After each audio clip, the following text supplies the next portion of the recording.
Previously on the Pit Crusade.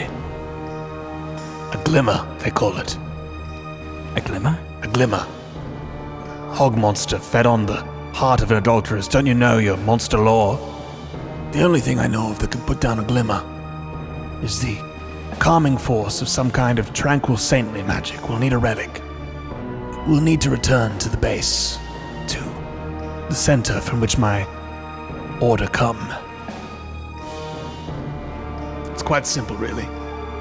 The Field of Grey is the castle. The Golden Cross is the supremacy of Christ over all. And the Black Circle is the huge bloody portal to hell in the middle of this castle. What? Sorry, I thought if I told you that ahead of time, you wouldn't want to come. Now, whatever you think down there, don't try to find your way to Undone Town. Down there, everything is backwards. To be lost is to be exactly where you want to be. To be confused is to have your head straight. But Durban, I'm often confused, especially recently. Surely down there I'll be the opposite of confused. Exactly. You're just the man for the job. Good grief. You are right.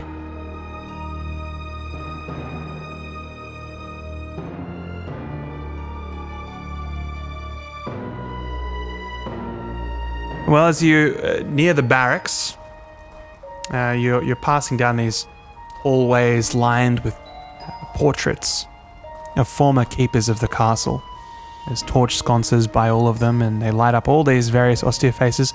You see a very noticeable change in the leadership in recent years. Quickshanks is the first non-Catholic operator of the center. Prior to him, all of the portraits, including the portrait of the now incredibly ancient Right Reverend Willowscrew, are done in the style of Catholic icons. These very flat, two-dimensional depictions with, sort of hands raised up, holding out different fingers. And then we have a more classical Renaissance-style painting here of Quickshanks in a more modern style that you recognize as more photorealistic. The portraits go all the way back and back and back until we've got the beginning of Roman Christianity in England. You get to the barracks at the end of this corridor of faces, and you see a room lined with arms and armor of the finest quality.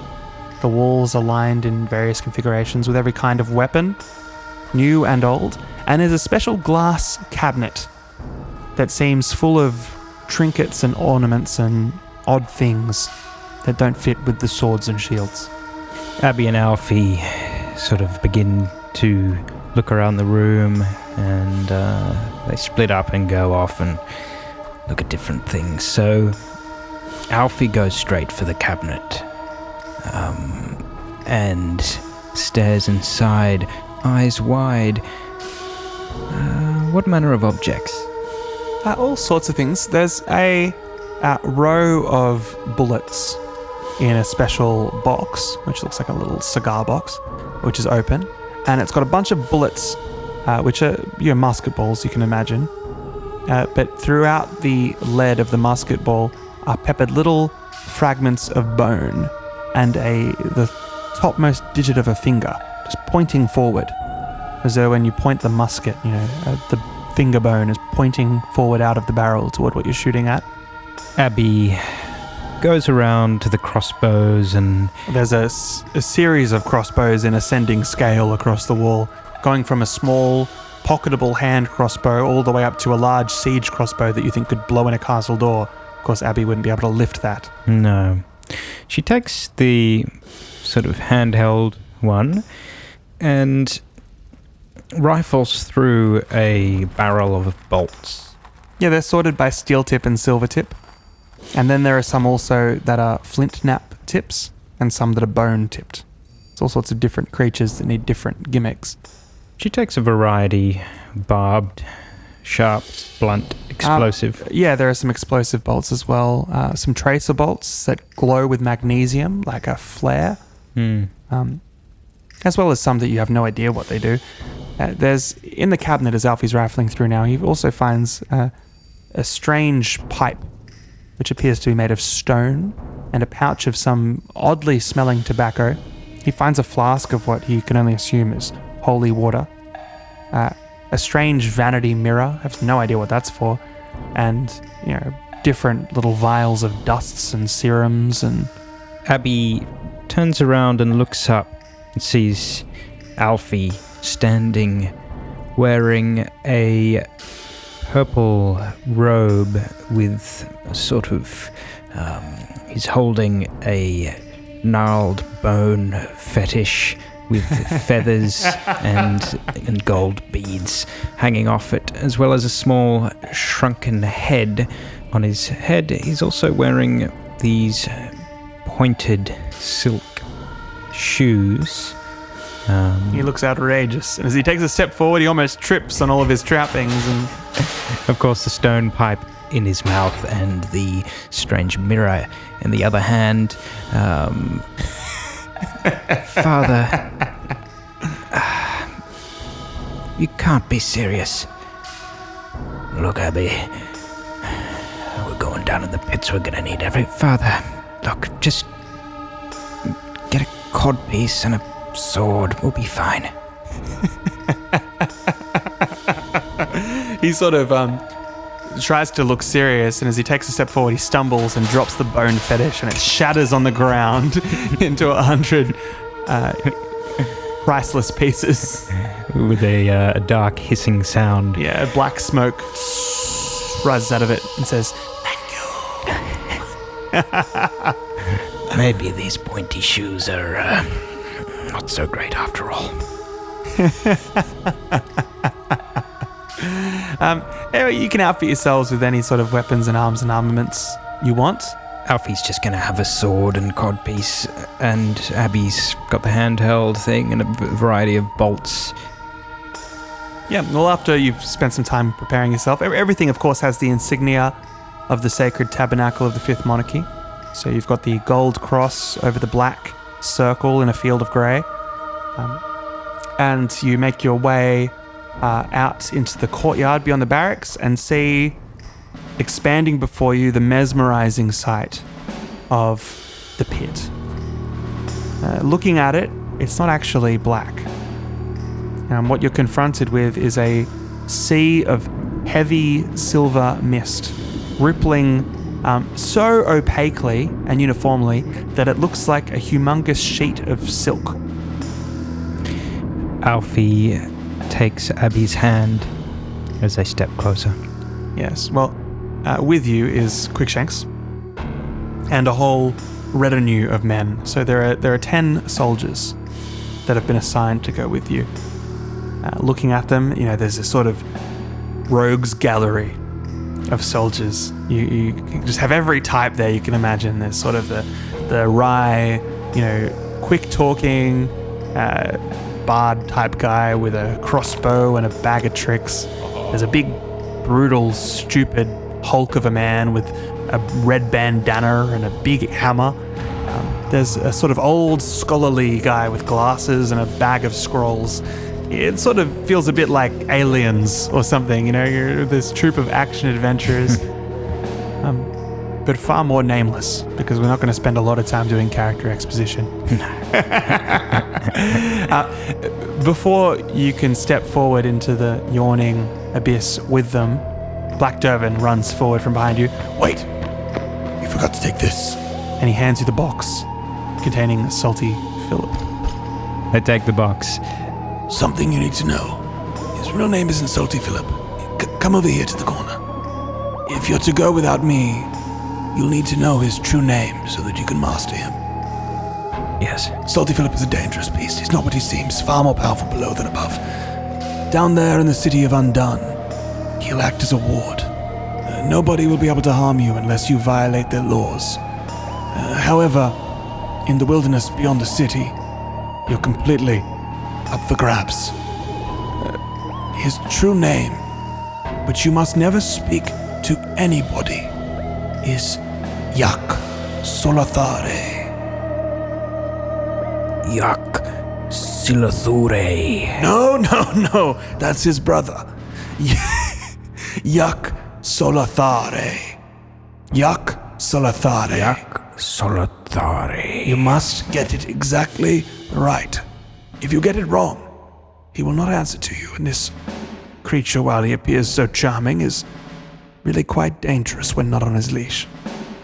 Don't speak it aloud, but when you need to rein him in, only think the name. Yak Solathare. If you think his name in his presence, he'll respond to you as though you've pulled on a leash. Very well. Durban. I'd say you should write it down, but, well, you can't read, can you? Before we go, I'd just like to, say thank you for everything you've done. You have, you've changed our lives. And I think for the better. We sort of make an embrace. I breathe in Durban's musk. Your heavy armor and chain shirts click together in a masculine way. Durban and Abby... And he hands you another bottle as well and says, also, you might need this, and gives you a small flask. Durban and Abby fist bump. And then we turn towards the void. You lock eyes with Quickshanks as he gestures. Father Willowscrew is here as well, as he's here to see off every crusade. Quickshanks seems to give a disdainful look as Willowscrew performs his prayers and ceremonies and raises his censer of incense and then blesses each of the men before they go down to the pit before reaching you. Quickshanks says, I tried to stop this ceremony, but the one time we didn't do it, they all came back inside out. Willowscrew says his prayers, and you descend beyond the veil. As you step down through the mist of silk, you seem to step into the complete inverse of the room you're currently in. You step through and find that your perspective and sense of gravity flips. It's as though you're looking at everything upside down, and your brain takes a while to adjust to the fact that everything is the inverse of what it was. You go to move your right hand and move your left hand. You go to turn around one way and you turn the other. You go to look up and accidentally look down. Everything takes a solid 10 minutes to orient yourself. But that's okay, because the room that you find yourself in is actually an outpost on the other side. There's a small fortress which has been built just at the breach. It's not very big, it's not very expansive, but there is a small inverse castle corresponding to the other side of the breach, which is fortified inversely to the above castle. Whereas the above castle, all the fortifications are pointed in to defend things from getting out. Here, things are fortified out to prevent things getting in. And this is a far more ordinary castle, which you come to appreciate after having been in a weird one.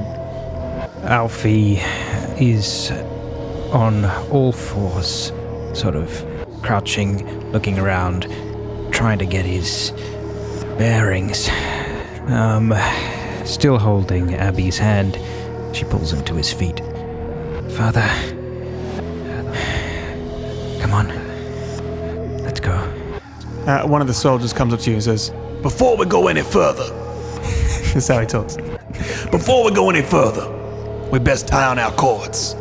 And you can see in the center of the room, there's this reel that has a bunch of golden threads that seem to glitter and glow, that have little carabiners on them that can clip onto your belt. Along at the end of the reel, there's a bell, and if you shake your cord, it'll ring a bell. Looking around the room, there's actually a few guards that seem to be stationed permanently in this place, as though they belong here and live on this side of the Upside Down. They all look hollow-eyed and soulless, almost like servitors, but they seem to be on your side, roughly, and that's good enough. I ring the little bell. As it rings, one of the hollow-eyed servitors lights up, snaps to attention, and gestures over to the reel and begins to crank it and pulls you in tight. And he doesn't respond to any of your directions or conversation until you're reeled all the way in. Stop. And then he walks away. The servitors here are fairly mindless, but you can count on them in a pinch. Okay. Where's the door? Door? Why? It's right over there. And he points, and you can see this humongous black portcullis. His two servitors start cranking a huge winch, and it lifts, raising up, and a drawbridge begins to lower over a moat, which as you cross, you look down and see that it's writhing with horrible black eels. You can see half of them look like they're eating each other. Just this moat with no water in it, just writhing with slimy black eels, devouring one another, sliding into each other's stomachs. Alfie looks down with a sort of telescopic lens that he pilfered from the room earlier, and sees a kaleidoscope of black, slimy, terrifying eel creatures. Yeah, they don't look any more impressive up close. They're even grosser. Well, he retracts the lens and puts it back in his pocket. Hope we're not going down there. Nope, that's what the bridge is for. And you cross this horrible moat and make your way into the sea of roots. Looking out ahead of you, it's like a forest, except rather than trees growing up from the ground, you can see from somewhere above you in the dark, grey, miasmic sky, roots are descending down in a completely chaotic maze. You can't see more than, 20 meters in front of you because roots are just cutting off each other, tangling into horrible knots and blasphemous structures that look like monuments and fortifications wrought of nature itself. Overnourished oaks. Yeah, disgustingly overnourished with a sickly sweet smell.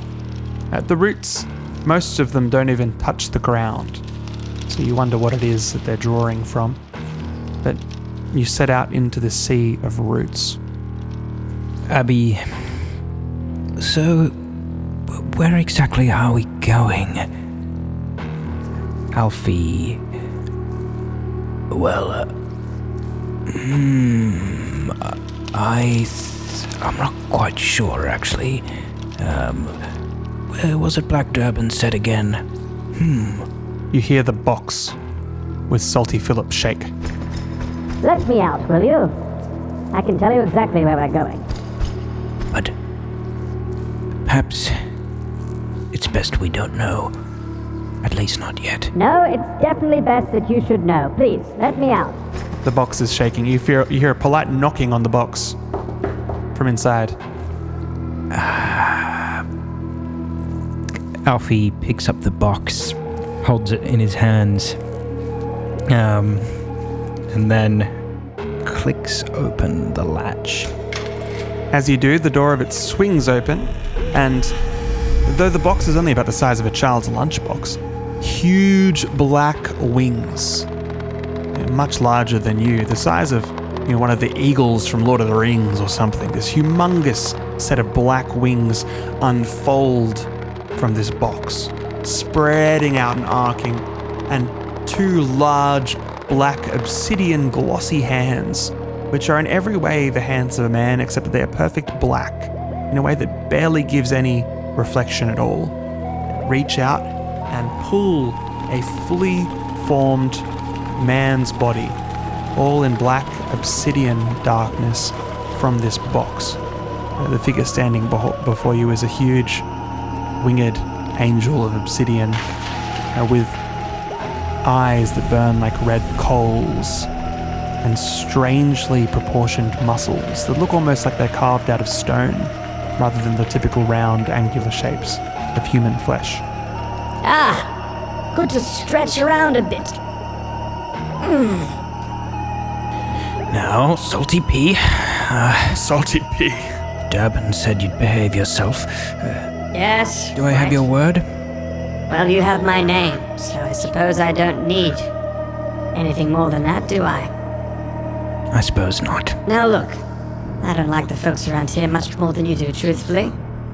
I was quite eager to get out, That's why I left in the first place. Though I must say, He says, looking at his arm and his hand. it is rather refreshing to be back in my original form. Yes, you look, better. Thank you. Only by a hair, though. I think we'll agree. Of course. You, of course, recall that Salty Philip in the world above was a sort of hideous, hairless dog monster with a baby's face lined like an old man's and a throbbing, pulsing body covered in horrible, wiry veins. How could I forget? Well, listen to your heart if you wish to know which way to go. We're headed to Undone Town. All right. I put a hand on my chest and feel my heart is beating very rapidly. It was a metaphor, you fool, not your physical heart. I mean your desires, your appetites, your most carnal self.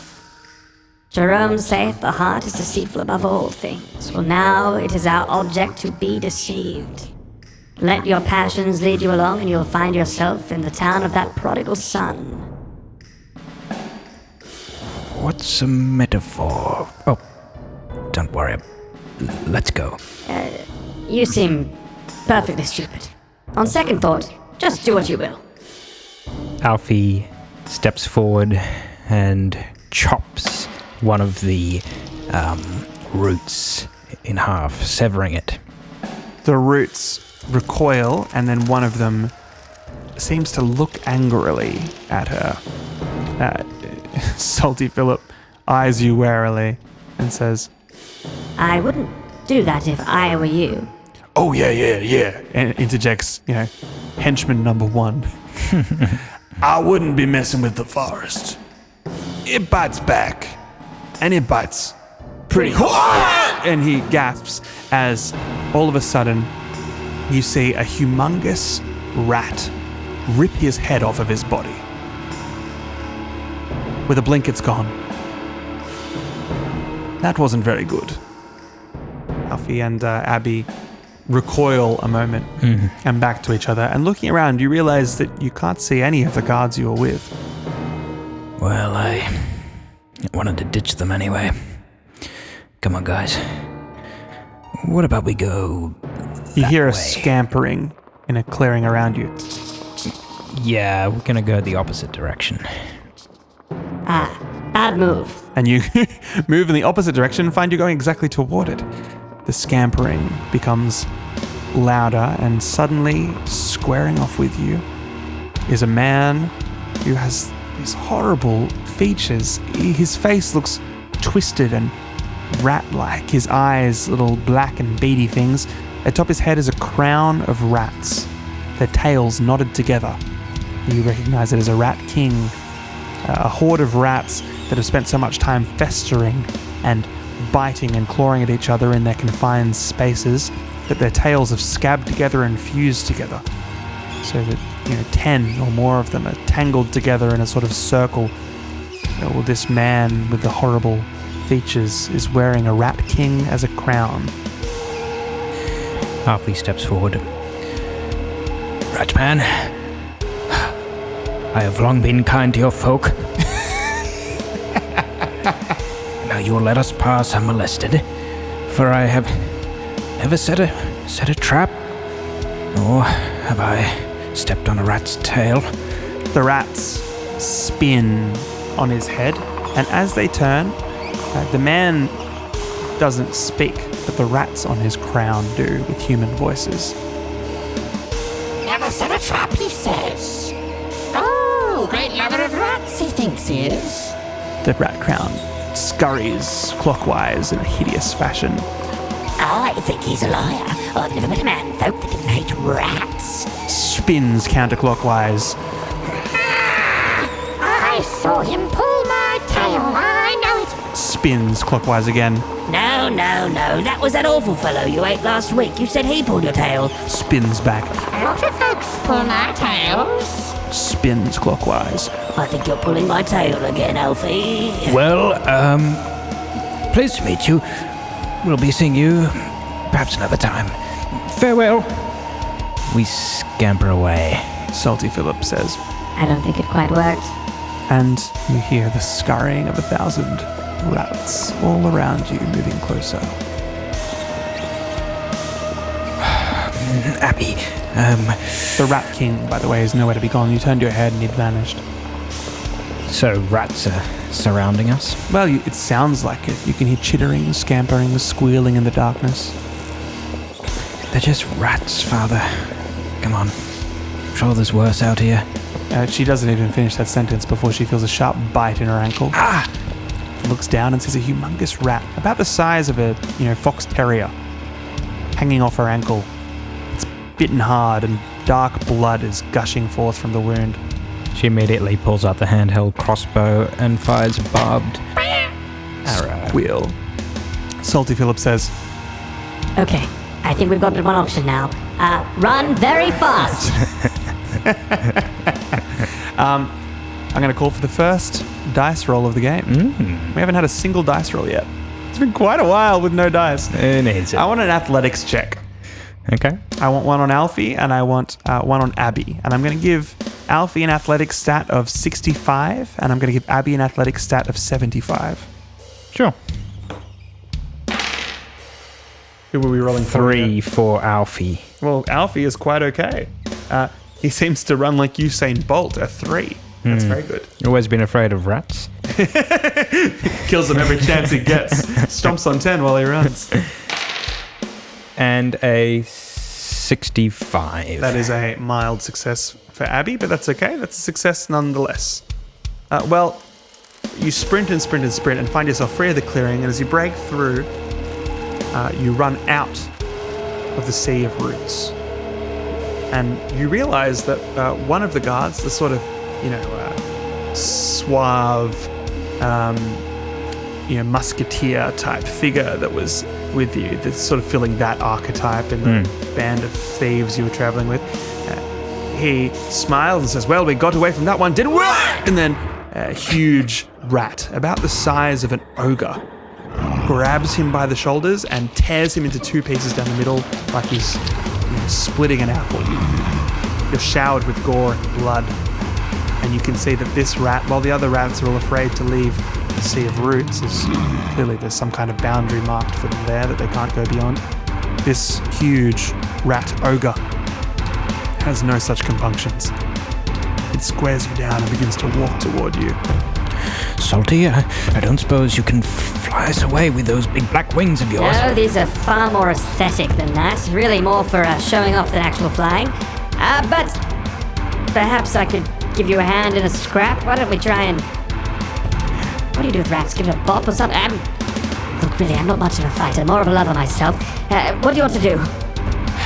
Take this. And I hand him my sword, and then I pull out my... You're not back to the pig jack, are you?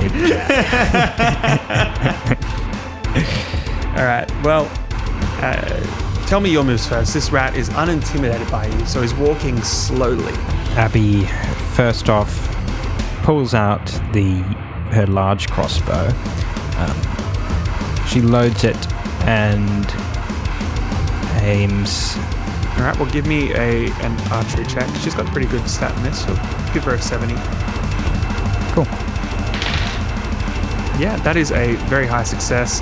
The rat does not dodge, and as she fires it, she realizes that there's a sort of a strip of flint along the front of the crossbow, so that as abrasive arrows fire across it, they scrape on the crossbow and spark, igniting whatever sort of charge is loaded to the bolt. So as she fires the crossbow, it sparks like a match struck across the box, and then lights up and starts to glow with white-hot magnesium, and fires forward as rocket propulsion takes over in the tail of the bolt. The feather sort of ignites. Yeah, it goes up real hard and fast, and it fires so fast, blowing a hole straight through the rat. Do you want to roll a d10 damage?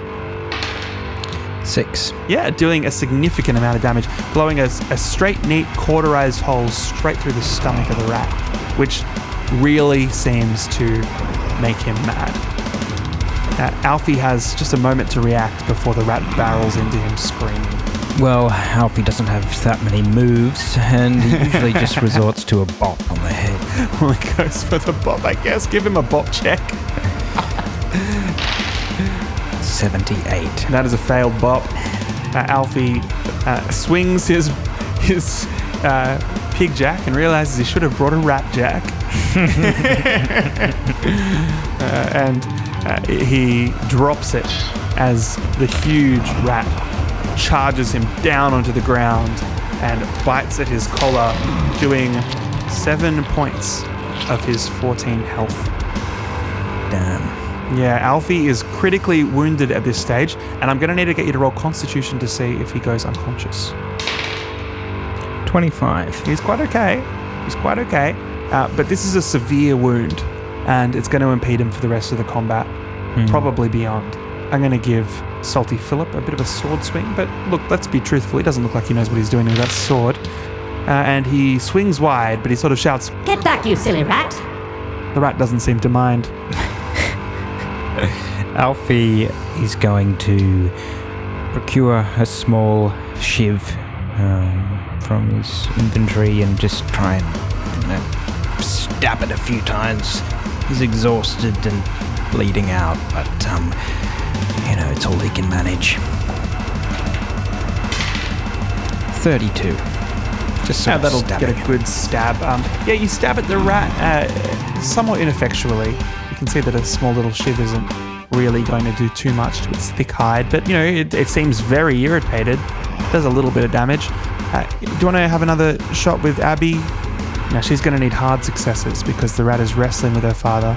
Yeah, so she loads up the handheld, and seeing the rat tackle her father, she's enraged. She says, "Get off him!" And she grabs the tail of the rat and, like a sort of tug of war, does a great heave and tries to pull this great rat off her father. So That's an opposed strength. 73. Yeah, no chance. The rat's tail pulls back, throws her onto the ground and leaves her gasping. She fires. Yep. Disadvantage? Not disadvantage, I just need a hard success, or you're going to hit your dad. 3 again. Well, that's a crit. So thankfully, The eyeball. yes, right into the eyeball. Your hand crossbow fires, I would say a bolt that, it's a crit. She didn't even notice it was an explosive one. And it flies through the air, sparking like the fuse of a bunger or a cherry bomb. Strikes right into one of its eyes, which seems very much to irritate it, but not to kill it. And then it turns around, hisses at her when its head explodes, showering the air with maggots. The rat's body thwumps down to the side. And Salty Philip says, Well, I made short work of that rat, didn't I? and helps Alfie to his feet. Abby runs to Alfie and inspects the wound. It's very serious. It looks like if there isn't some kind of medical intervention, it could kill him. Not of bleeding, it just looks like it's infected with something. It's black, green, and throbbing. It's an awful wound. She rips off a piece of her shirt and wraps it around. Where exactly is the wound again? Just on his collarbone. His collarbone. Alfie's sort of mumbling incoherently. It seems like it's hard for him to string a sentence together. There's clearly some kind of plague-like infection in this rat's bite. Okay. We need to find water and herbs. Would you like to roll luck to see if you've got any artifice that you could use? Good idea. 8. That is going to be a successful luck. I don't know what your luck is, but it's definitely better than that. I'm going to say that you've got some holy water that you think might do the trick. Well, yep, a small vial of holy water. Well, you pull the vial that you remember secreting in your pocket from upstairs. Up there, it just looked like a vial of ordinary water, and you thought, how superstitious. But looking at the holy water down here, it seems to glow with a reverent gold It looks like liquid amber, or the way that honey looks in cartoons. Abby purges the wound with a few drops. Salty Philip recoils from the side of it. Now get that stuff away from me! Terrible poison! She also looks down at her own ankle. It's the same sort of poison. No, that was an ordinary rat. So Okay. that's just a nasty bite. She can patch that up and be quite okay. How's the wound looking? As soon as the holy water touches it, all of a sudden, like maggots rising up out of rotten meat to reach for something fresher. These strange green worms burst out of the wound, and like a bursting pimple, pus pours out of the wound until the wound is emptied. And once the water has done its work washing, it actually just looks like a normal fresh wound, a normal incision, which is nowhere near as serious as it had looked. It's still uncomfortable and itchy, and you'll have to be careful of it, but he can recover 4 hit points. Okay. You've used half of that holy water, so you've still got half a vial. Alfie feels like he can move mostly unimpeded now without all that inflammation. He brushes the green worms off of his chest. Salty Philip says, Do you mind if I grab one of those? picks one up like it's a little canapé and pops it in his mouth. Delicious. You really ought to try. Alfie and Abby pull themselves together. Abby loads her crossbow, her big one, and the small one as well, which hangs at her waist, and they begin to cut through this forest of roots. You're out of the forest of roots, and now you're facing a clearing at the end of which you can see Undone Town. We trudge down. You make your way toward the city and see it's completely ramshackle. It looks like it's something like a Bosch painting of hell. Huge buildings that look like the screaming face of a man that people are walking in and out of the eyeballs. Upside down towers. One building has chicken legs and wings and is flying from place to place. You can see an ongoing property dispute as two men bicker and argue with their fence moving back and forth constantly. The whole scene is one of complete and utter madness. Approaching the city, you see 2 guards. Now, you assume they're guards. They don't really look like beings of order, but these 2 knobbly goblin-type figures covered in warts with strange helmets that fit their deformed heads, sitting astride of humongous blowflies, the size of, golden retriever dogs that are buzzing and hovering on the spot. They seem to be riding them like cavalry. And these strange goblin creatures almost look like mockeries of knights on horseback or Judge Dredd on his hoverbike in a really awful way as they float on their disgusting blowfly cavalry. What do you want here in Undone Town? Hobgoblin guards. Can't imagine how awful these ones look on the surface. We are merely passing by. Nobody passes through Undone Town. You must have business to come inside. Perhaps we do. What business is it to you? What business is it to the guard to know why people are coming through the gates? You hear the fly chortles like and a strange intelligence glimmers in their insectile eyes. Cease your chortling and let us pass. Tell us why you're here, and then perhaps we will consider. We seek refuge for a night. A pint. That is all. No refuge here. We'll have to stay outside the walls if that's what you've come for. Is there anybody in these walls that can vouch for you? There is. Bob. Bob? Do you think he could mean Bob the Most Foul? Oh no, what if it's Bob the Most Foul? Can you roll luck? I'm going to say now he concretely has a luck of 25. 57. No, he can't mean Bob the Most Foul. No outsider would know his true and dark name of Bob.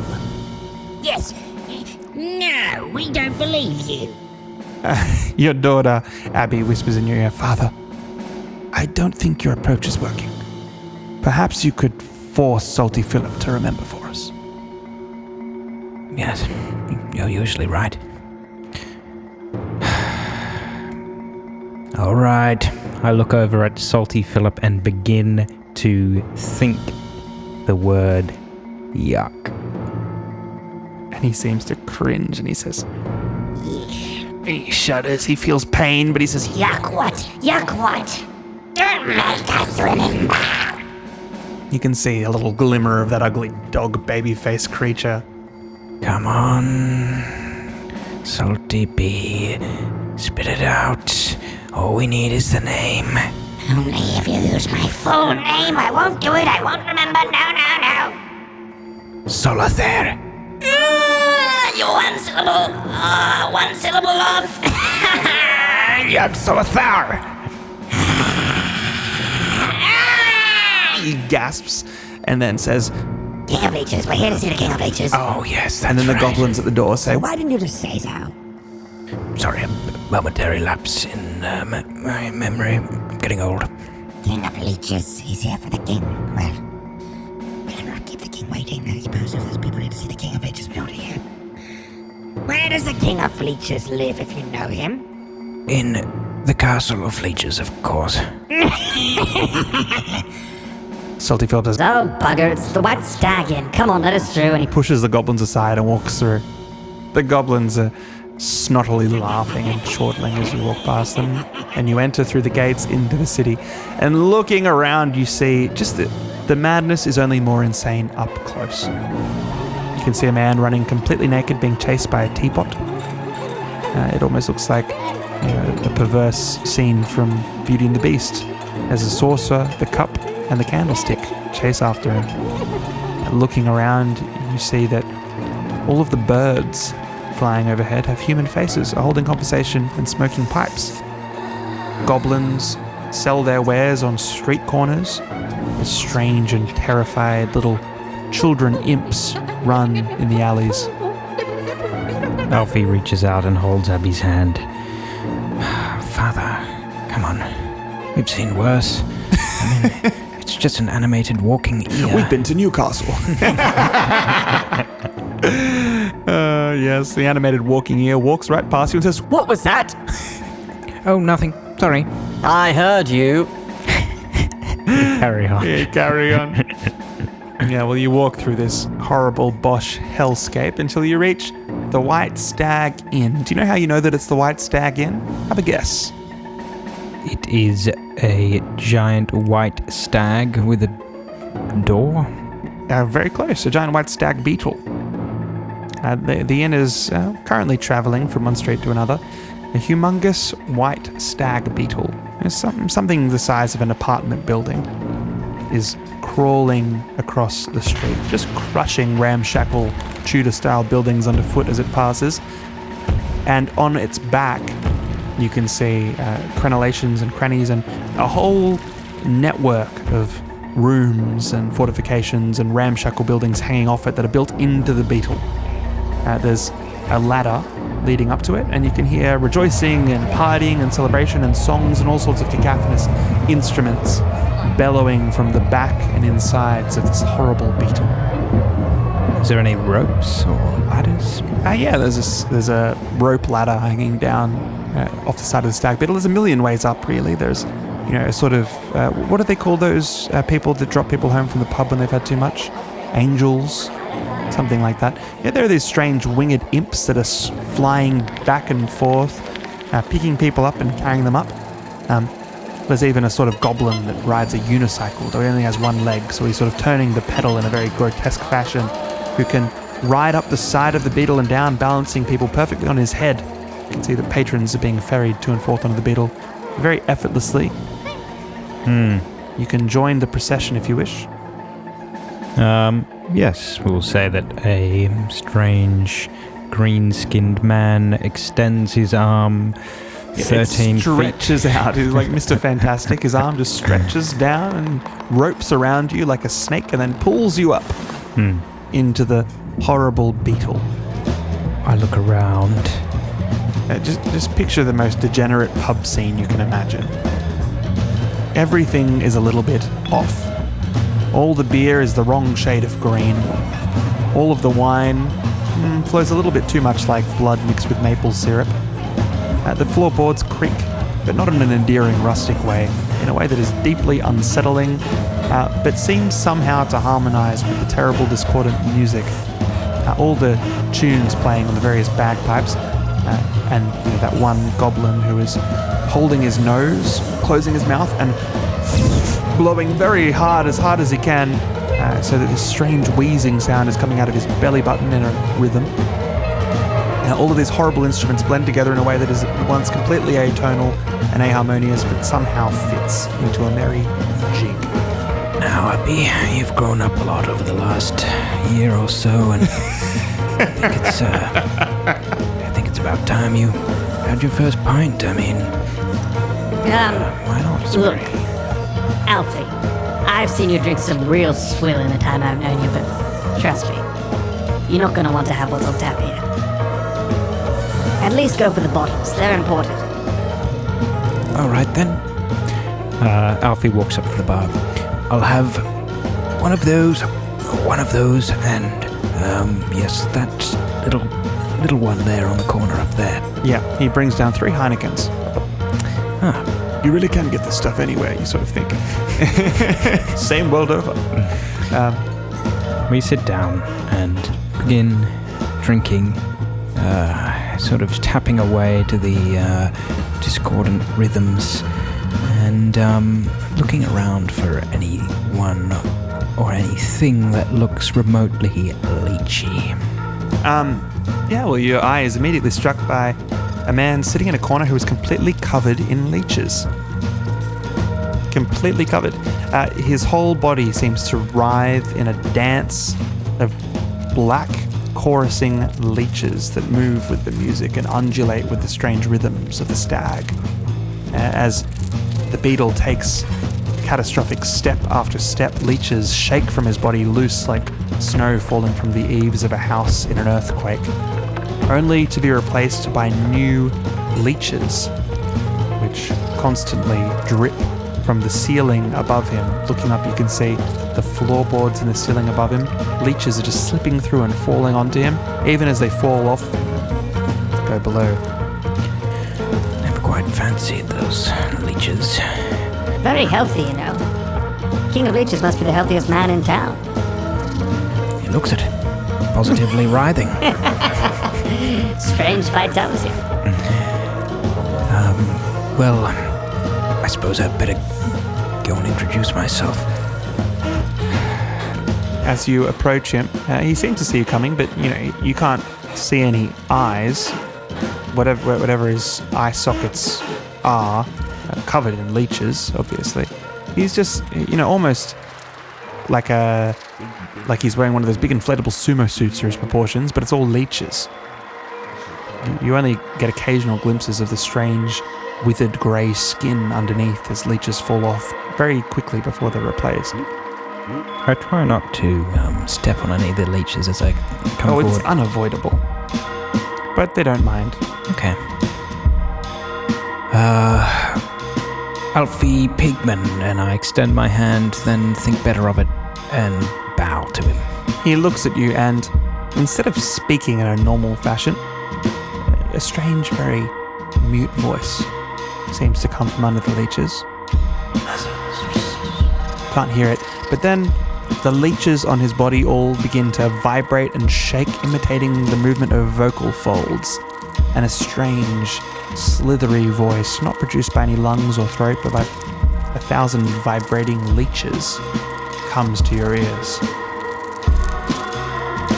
You treat me the king of leeches. Yes, Your Highness. I have come bearing gifts. And I take out the stone pipe from the room earlier. A kingly gift. Pipe of Montecure. He reaches out and absorbs it into his leechy physique. Yes. Your Highness, I am your humble servant. and I'm happy to, do your bidding or whatever. I'd only ask one small favor from you, if that's possible. I'm after some small object, some item of sorts, something which could dispel a glimmer.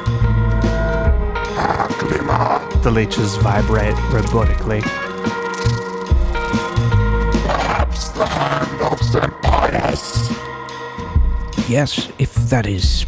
Sure, I'll take... If that's what it is, yes, sure. It comes to us hunting a glimmer, but does not know of the hand of St. Pius. And everybody in the tavern begins to laugh maniacally. Right? Super kind of uncomfortable. A huge rhinoceros man laughs so hard that one of his horns falls off. Alfie feigns laughter. Yes. You are truly funny, Lord Leech King. You are... It's strange, you can't place it, but something about the sound of 10 million leeches vibrating in a mockery of human laughter is quite unsettling. Hard to place why. I shiver visibly. Yes. You're correct. The hand of St. Pius. If you have had it on you, that would be, perfect. We could just do the deal and then part ways. There are two ways to pay. You must choose blood or conquest. Alfie looks back at Abby, who mouths, Conquest. Well, surely, are we going to sign a contract, or what exactly are the terms of this? Verbal agreement is fine.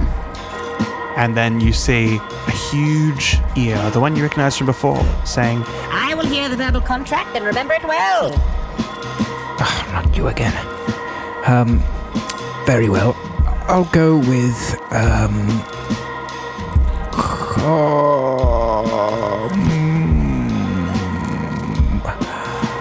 well, now, what was that thing that Durbin said? Yes. Okay. I'll go with blood.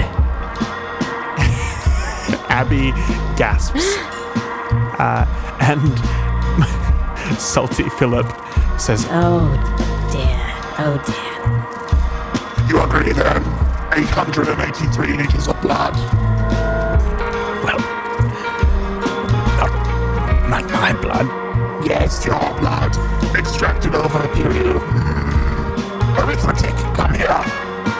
a strange abacus with legs walks over and his beads start moving. Look at the size of this creature, eh? Species, are you human? You look very human to me, yes? Yes. I would say it would take, to extract the appropriate amount of blood without rendering the creature entirely impotent or dead, or with only minor damage to the organs and brain. I would say 12 years. 12 years in the leech pit. Yes, no, and what was the other option again? Conquest, you said something about conquest, is that... Yes? You said blood. Oh. The leeches are undulating very excitedly with the thought of blood. Merely a joke, I mean, it was a joke. I really actually meant conquest. Sorry. Your Highness. Very well. The leeches are extremely disappointed. Conquest it is. Name your challenge. The challenge of the white feather? I have not heard of the challenge of the white feather. Oh, it's quite simple, you see. You find a white feather and you stroke yourself with it. It's rather quite fun, really. Yes. How does one win? Well, one wins by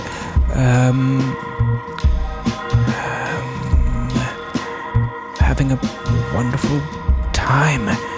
That is very arbitrary. not nearly bureaucratic enough for the King of Leeches. Yes, well, you know where I... How does one quantify good time? Well, by the amount of laughter and joyousness, which is, of course, perceived by Sir Ear here to my left. I must consult arithmeticus. Can quality of time be calculated?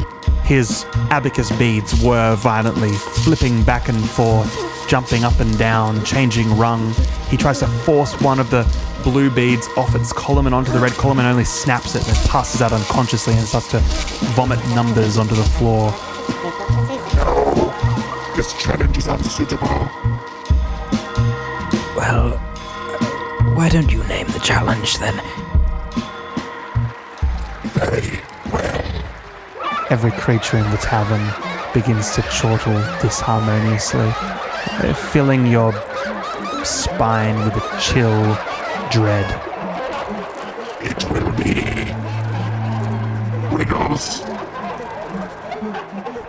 The rhinoceros laughs so hard his other horn falls off, and you hear a very, very white goose covered in feathers saying, Good thing he didn't settle on the feathers. I don't much feel like being plucked, but you must know, the King of Leeches is a master of riddles.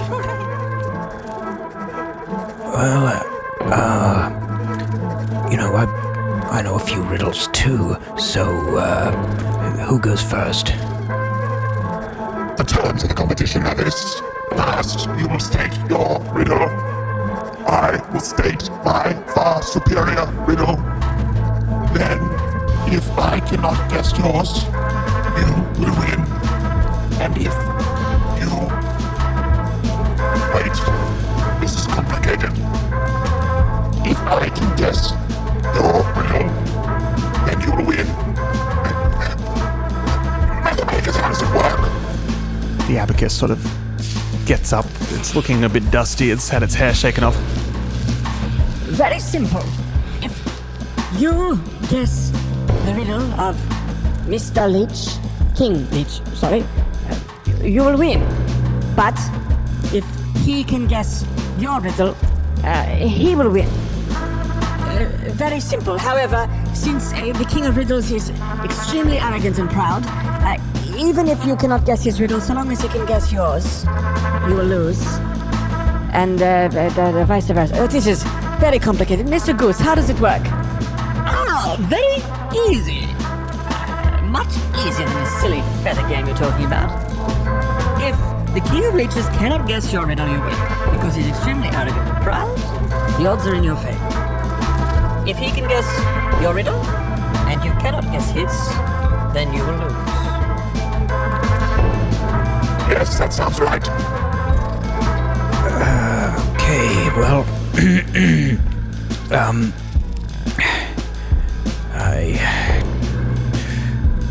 not much one for riddles, truth be told, but You should have picked blood. there was one You look like one for blood.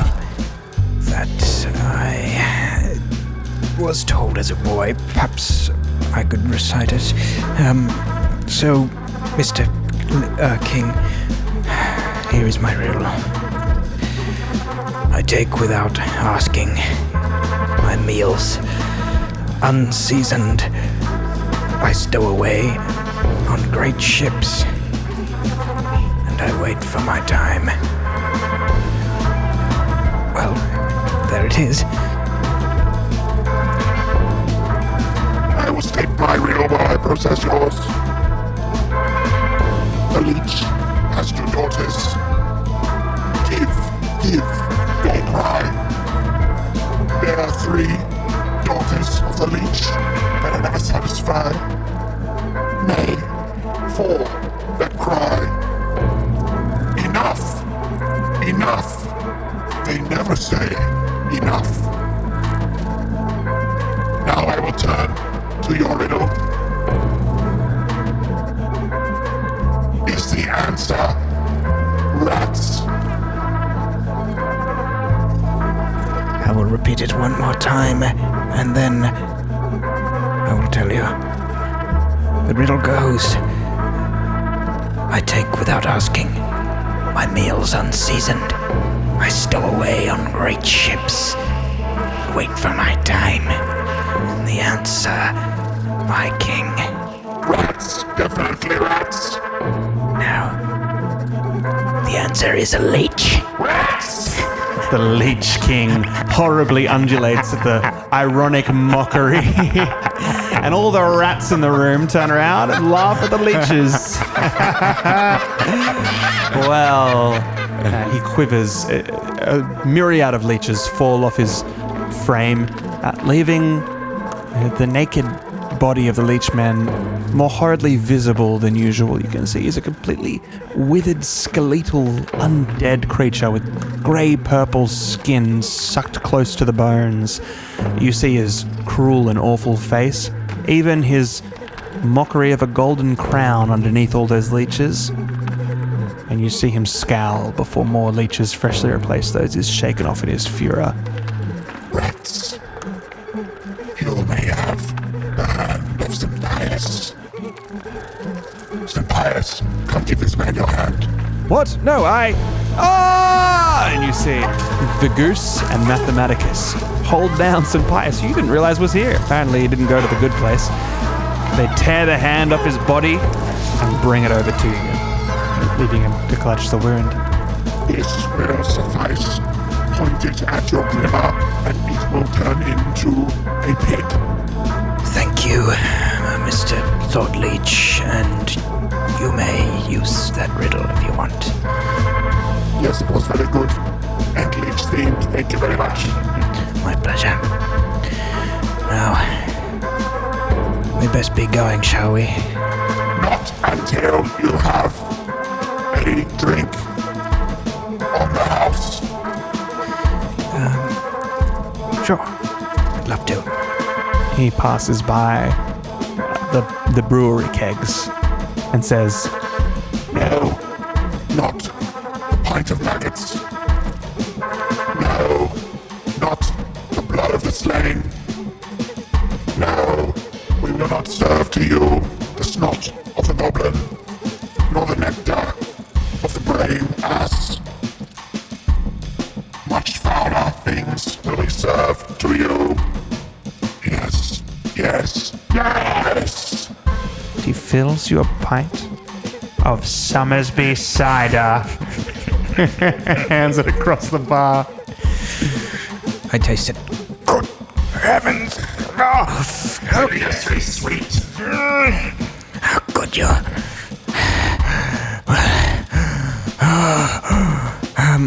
My daughter, Abby, she's far too young to consume such beverages. Please spare her. On the contrary, being a 17-year-old girl, she's already finished it. And rather pleased with the taste. Well, is there anything else you'd like to do as you leave undone? Anything you'd like to tie up? Before we go, Lord Leech, there's one thing I wanted to ask about. Black Durban. How has he wronged you? As soon as you say that name, everybody gasps and the music stops. You speak of Black Durban. How do you know that name? Oh, it came to me in a dream. He scrutinizes you. More like a nightmare. Black Durban was the one man ever to slight me unfairly and live. What did he do, Britell? He pledged me blood. But when left to the pit of leeches, somehow managed to escape. Black Durban owes me 7,363 liters and 400 milliliters of blood. I raise an eyebrow at Salty P. For his bargain, he received a most powerful artifact. Fascinating. Well, best be off then. Yes, hopefully I'll never see you again, Leechman. But it's been a pleasure. Thank you. He reaches out to shake your hand. I shake it and then brush the leeches off. Yeah, And they'd get a little bit of that blood. yeah. Well, you reach down to your waist and ring the bell. Ding, da, ding, da, ding. And quickly, promptly, and terrifyingly, you're pulled by the waist. Out of the stag, through the city, flying through the air, hips first, and all through the city of roots. You brush past a swarm of rats and a rat king who barely gets a nibble on you before you reach the fortification and leave the insanity that was the world below. As you're pulled to the surface, you're left completely aghast. You have no idea why everybody is dressed in such ordinary clothing. Why are their ears so proportionate to their bodies? Why don't their eyes sort of dance wildly in all directions? And why is everybody so, normally proportioned and tall and healthy looking? The normality seems madness after the madness of the underside of the world. And you immediately throw up. Not just because of the Summersby cider. Yep, I throw up onto the ground and look up and see Durbin standing, looking down at me in expectation. Well, Urban, I don't seem to like you very much down there. I can tell you that. No, quite. I owe a great debt to someone down there, and let's just say it would be my hide if I got caught. Yes. I'm sure it would.